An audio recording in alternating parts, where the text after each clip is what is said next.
The units of the 47th Separate Mechanized Brigade Magura successfully repelled 2 waves of Russian assaults. A video of their destruction was published on the brigade's official Telegram page. Russian troops made 2 attempts to break through the positions of Ukrainian defenders, suffering serious losses.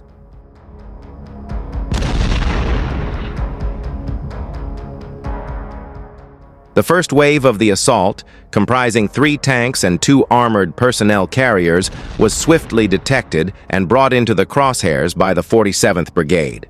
The defenders acted swiftly, engaging enemy vehicles as they neared the brigade's positions, allowing FPV drones to intercept and neutralize the tanks and armored personnel carriers.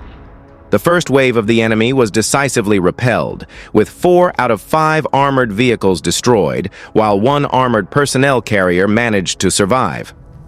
In the second wave, the enemy reinforced with 2 additional tanks, but these 2 were swiftly neutralized, unable to aid the Russian assault units before being destroyed along with them.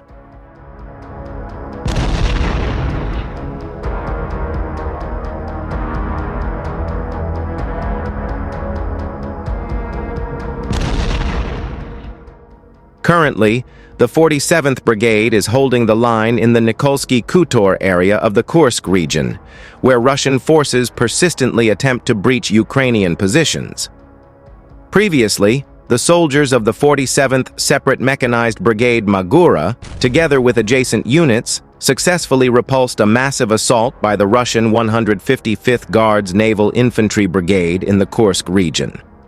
The Russian invaders tried to break through the minefields, coming under continuous attacks from Ukrainian FPV drones and bomber drones. So far, the losses of enemy personnel and armored vehicles remain unknown.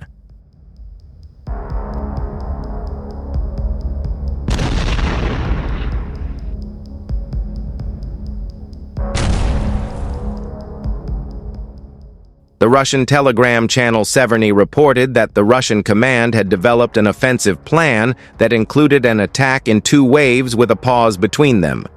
Initially, the units were supposed to exhaust the Ukrainian defense, forcing the defenders to let their guard down through a feigned retreat. The second wave, consisting of the 155th Guards Naval Infantry Brigade, was supposed to break through the allegedly weakened positions.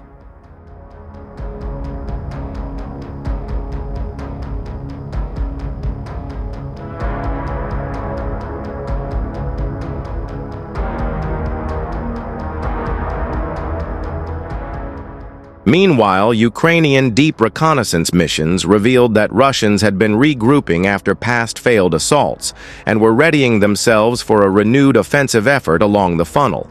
The commander of a Ukrainian drone regiment reported that Russians had started conducting reconnaissance-in-force missions to detect Ukrainian positions.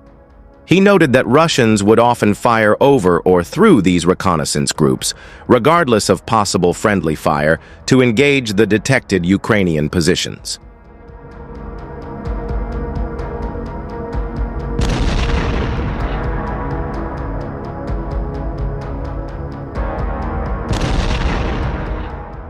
The increased number of these operations alerted Ukrainians that Russians were planning their offensive soon, allowing them to prepare in advance.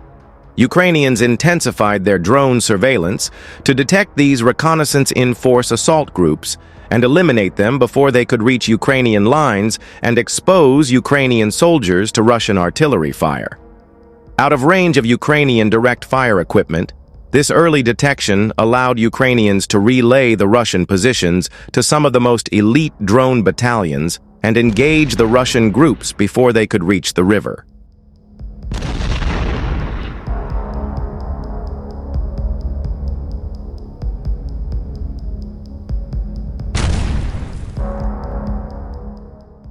Geolocated combat footage reveals how Ukrainian kamikaze drone operators targeted Russian vehicles moving toward the river. Russians sent single tanks or armored personnel carriers through the funnel, hoping that moving in small numbers would avoid detection. One shot shows a Ukrainian FPV kamikaze drone striking a group of bunched-up Russian soldiers dismounting from a BMP-1 infantry fighting vehicle. After the drone struck, Footage from an observation drone shows how the crew of the Russian vehicle started to panic.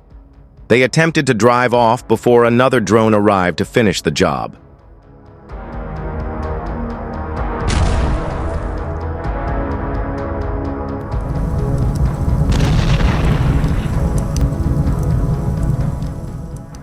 Unfortunately for the dismounted Russian soldiers, the crew of the BMP lost all regard for those around them, reversing and crushing several soldiers before driving off and leaving them to die. Additional footage shows how Ukrainians targeted Ural military transport trucks as well, both with FPV drones and drone-dropped grenades, destroying all the soldiers and equipment in the unarmored vehicles. Due to the many vehicle losses, Russian commanders also sent in soldiers on foot to reinforce their efforts along the river, but they were often promptly hit by drones and grenades. Lastly, the footage shows that even the wounded, some on crutches, were not spared from being sent to the front line, forcing Ukrainians to eliminate the slow-moving targets as they continued to be armed and dangerous despite their injuries.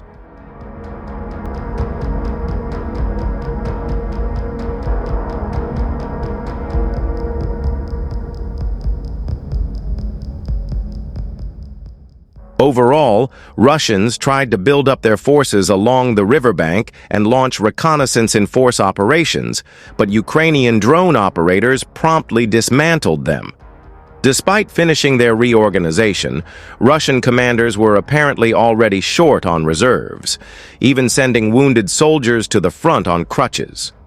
The inability of the Russians to reinforce their forces near the Oskil River with armored vehicles and infantry will significantly reduce their combat capabilities and their ability to launch further assaults here.